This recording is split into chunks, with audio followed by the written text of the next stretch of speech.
سنت طریقے کے اندر رکھی ہوئی ہے۔ اللہ تعالیٰ نے مردوں اور عورتوں کو الگ الگ طریقے کے اوپر پیدا کیا ہے۔ کچھ خصوصیات مردوں کے اندر رکھی ہے، کچھ خصوصیات عورتوں کے اندر رکھی ہوئی ہے۔ مرد اگر عورتوں والی خصوصیت اختیار کرنے جائے گا تو آخرت کے اعتبار سے ناکام ہوگا، اور عورت اگر مردوں والی خصوصیت کو اختیار کرنے کے لیے جائے گی تو وہ ناکام ہو جائے گی۔ مردوں کو اللہ تعالیٰ نے باہر کی ذمہ داری دی ہے کہ گھر سے باہر کی ساری ذمہ داریوں کو پورا کرنے والے بنے، اور عورت کے لیے ضروری ہے کہ وہ تہذیب البیت یعنی گھر کی ذمہ داری کو سنبھالنے والی بنے، گھر میں اپنے مردوں کے لیے خدمات کرنا، یا ہے کہ بچوں کی اصلاح اور تربیت کرنا، اس کی فکر کرنا۔ دور نبی صلی اللہ علیہ وسلم سے آج تک ہم جو عورتوں کو دیکھتے چلے آ رہے ہیں، وہ عورتیں مردوں کے کام کے اندر نہیں پڑتی تھی، اور مرد عورت کے کام کے اندر نہیں پڑتا تھا، کامیابی کے ساتھ زندگی گزر رہی تھی۔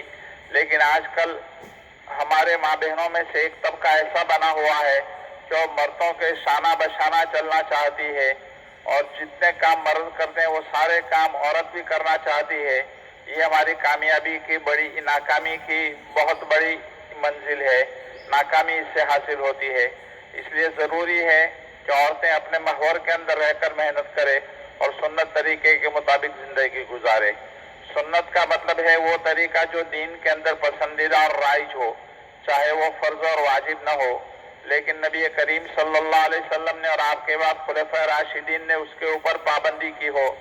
سنت کی دو قسمیں بیان کی تھی پہلے، سنن ہدا اور سنن زوائد۔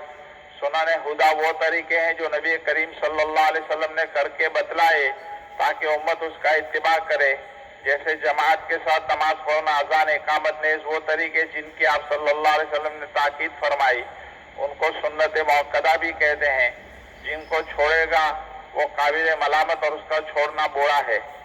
اور سنن زوائد وہ سنن عادیہ کہلاتی، یعنی عادتاً آپ صلی اللہ علیہ وسلم نے جو کام کیے تھے، جو کام نبی کریم صلی اللہ علیہ وسلم نے عادت کے طور پر استعمال کیے، جیسے امامہ استعمال فرمایا، خاص کرتا استعمال فرمایا، مخصوص لنگی استعمال فرمائی، یہ آپ کے گریبان سینے کے اوپر تھی۔ کوئی آدمی اگر ان طریقوں کا اتباع آپ صلی اللہ علیہ وسلم کی سنت کی پیروی ہی کی نیت سے کرتا ہے تو باعث ثواب ہے، اور اگر اتباع کی نیت نہیں ہوگی تو اس صورت میں ثواب نہیں ملے گا۔ سنن عادیہ جتنی ہوتی ہے اس میں جو ہے اتباع کی نیت کرنا یہ ضروری ہے، تب ثواب ملے گا۔ عادت والی سنتیں جو نبی کریم صلی اللہ علیہ وسلم نے عادتاً فرمائی تھی۔ ہمارے بزرگوں میں حضرت تھانوی رحمۃ اللہ علیہ کے خلیفہ ہیں ڈاکٹر عبدالحی عارفی رحمۃ اللہ علیہ، جو مولانا مفتی تقی صاحب اور مفتی رفیع صاحب رحمۃ اللہ علیہ کے بھی شیخ ہیں۔ وہ فرمایا کرتے ہیں میں جب گھر میں جاتا ہوں تو بچہ ہنستا کھیلتا مجھے نظر آتا ہے، ایک دم سے چاہتا ہے کہ میں اس کو اٹھا لوں اور چمٹ جاؤں اور بوس و کنار کروں، لیکن تھوڑی دیر کے لیے ٹھہر جاتا ہوں، نیت کو استحضار کرتا ہوں کہ یہ بھی میری نبی کریم صلی اللہ علیہ وسلم کی سنت ہے کہ آپ اپنے بچوں کو پیار اور محبت فرماتے تھے۔ اس طرح نیت کرنے کی وجہ سے سنن عادیہ ہیں وہ بھی ثواب کے کھاتے میں داخل ہو جاتی ہے۔ اللہ پاک ہمیں توفیق عطا فرمائے۔ خلاصہ یہ ہوا کہ شریعت کے بتلائے ہوئے اصول کو مد نظر رکھتے ہوئے، شریعت کے حدود کے اندر رہتے ہوئے جو لباس بھی پہنا جائے وہ مصنون لباس کہا جائے گا۔ حضرت تھانوی رحمۃ اللہ علیہ فرماتے ہیں کہ سنت لباس وہ ہیں جو نبی کریم صلی اللہ علیہ وسلم نے خود استعمال فرمایا ہو یا جس کی آپ صلی اللہ علیہ وسلم نے اجازت دی ہو۔ جو طرز طریقہ آپ نے بتلایا وہ سنت سمجھا جائے گا۔ لباس کے سلسلے میں علامہ نووی رحمۃ اللہ علیہ نے یہ عنوان قائم کیا تھا کہ سفید کپڑے کا مستحب اور پسندیدہ ہونا لباس میں ہے۔ ویسے تو ہر رنگ کا کپڑا پہن سکتے ہیں، اور نبی کریم صلی اللہ علیہ وسلم نے بھی مختلف رنگ کے کپڑے بوقت ضرورت یا موقع بموقع استعمال فرمائے ہیں، لیکن سفید کو آپ نے پسند فرمایا، اور اکثر و بیشتر آپ کا لباس سفید ہی ہوا کرتا تھا۔